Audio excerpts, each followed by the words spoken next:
Et si je te disais que tout ce que tu crois savoir pourrait être faux? Et si ta mémoire, tes certitudes, tes sensations, tes pensées elles-mêmes pouvaient te tromper? Il y a plus de 400 ans, un homme a osé faire ce que personne n'avait osé faire avant lui. Il a décidé de douter de tout, absolument tout. Pas pour détruire le monde, mais pour le reconstruire sur quelque chose de solide. Aujourd'hui, on va entrer dans sa vie, dans son esprit, dans ses peurs, dans ses découvertes. Et tu vas comprendre pourquoi René Descartes a changé à jamais notre manière de penser, de faire de la science. Et même, de te poser des questions sur toi-même. Si ce contenu t'aide à réfléchir, aimer la vidéo soutient directement la chaîne. Et maintenant, entrons dans ce que Descartes a vraiment découvert. Imagine une chambre froide, silencieuse. Une fenêtre à peine entr'ouverte, de la buée sur le verre. Un homme est assis, seul, à la lueur d'une bougie. Pas de laboratoire, pas de microscope, pas d'assistant. Juste un esprit, face à lui-même. Il ne prie pas, il n'écrit pas encore. Il réfléchit, il regarde ses mains, il écoute ses pensées. Et une question commence à lui ronger l'esprit. Et si tout ce que je crois vrai ne l'était pas? À cette époque, remettre en question ce qu'on t'a appris n'est pas seulement risqué, c'est dangereux. Mais lui, il n'est pas venu pour être rassuré, il est venu pour comprendre. René Descartes n'est pas né révolutionnaire, il n'était pas destiné à bouleverser la pensée humaine. Il était fragile, souvent malade, plutôt solitaire. Dès l'enfance, on l'autorise à rester au lit plus longtemps que les autres élèves. Ce détail semble banal, mais c'est là, dans ces heures de silence, que quelque chose se forme. Il apprend à penser seul. Plus tard, il reçoit une excellente éducation. Des écoles réputées, des maîtres brillants. Mais au lieu d'être rassuré, il ressort frustré. Il a appris beaucoup de choses, mais il ne sait toujours pas ce qui est vraiment vrai. Alors il fait un choix étrange pour un philosophe. Il voyage, il observe le monde réel. Les soldats, les artisans, les villes, les comportements humains. Il comprend une chose essentielle, le monde ne se comprend pas depuis une bibliothèque. Et pourtant, plus il observe, plus le doute grandit. Les gens sont convaincus, mais souvent, ils se trompent. Les traditions se répètent, mais sans être questionnées. Et là, une décision radicale naît en lui. S'il veut comprendre le réel, il doit repartir de zéro.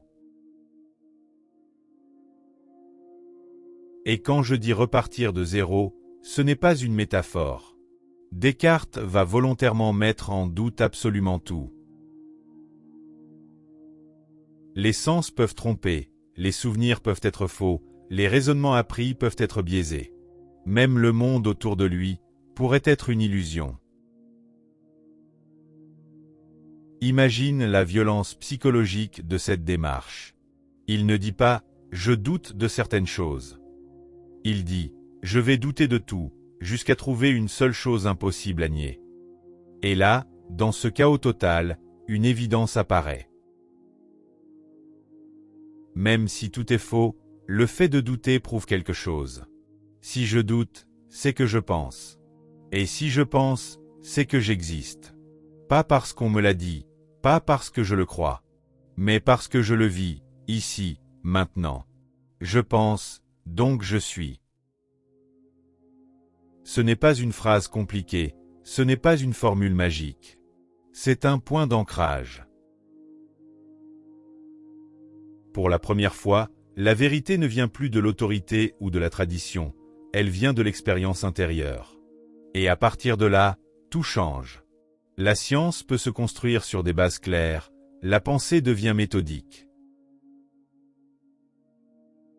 Descartes ne cherche pas à accumuler du savoir, il cherche une méthode fiable pour penser. Et cette méthode, c'est encore celle qu'on utilise aujourd'hui. Découper un problème, avancer étape par étape, Ne rien accepter sans preuve claire. Même ton téléphone, ton GPS, les algorithmes, les sciences modernes.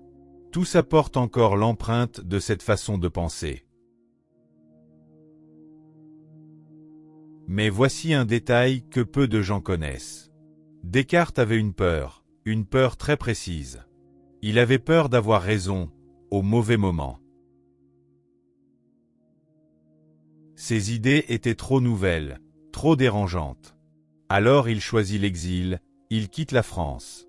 Il vit de manière discrète, il publie parfois avec prudence. Et puis, un jour, une reine l'invite. La reine Christine de Suède. Elle veut apprendre de lui, elle veut comprendre. Mais elle impose une condition étrange. Les cours auront lieu, à 5 heures du matin, dans un palais glacé. Pour un homme fragile, habitué au silence et à la chaleur, c'est un choc. Quelques mois plus tard, Descartes tombe malade, et il meurt. Ironie tragique, l'homme qui a bâti la pensée moderne meurt à cause du monde réel qu'il tentait de comprendre. Descartes n'était pas un homme sûr de lui, c'était un homme qui doutait profondément. Et c'est justement pour ça qu'il est devenu solide. Aujourd'hui, on a peur de douter. On confond doute et faiblesse, incertitude et échec.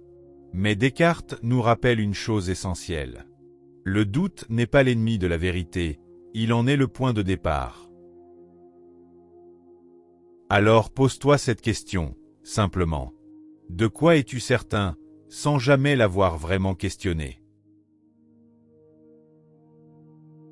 Si cette vidéo t'a fait réfléchir, prends une seconde pour l'aimer, ça soutient directement ce type de contenu. Et dis-moi en commentaire, quelle est la chose dont tu doutes le plus aujourd'hui ? Parfois, c'est là que commence la vraie pensée.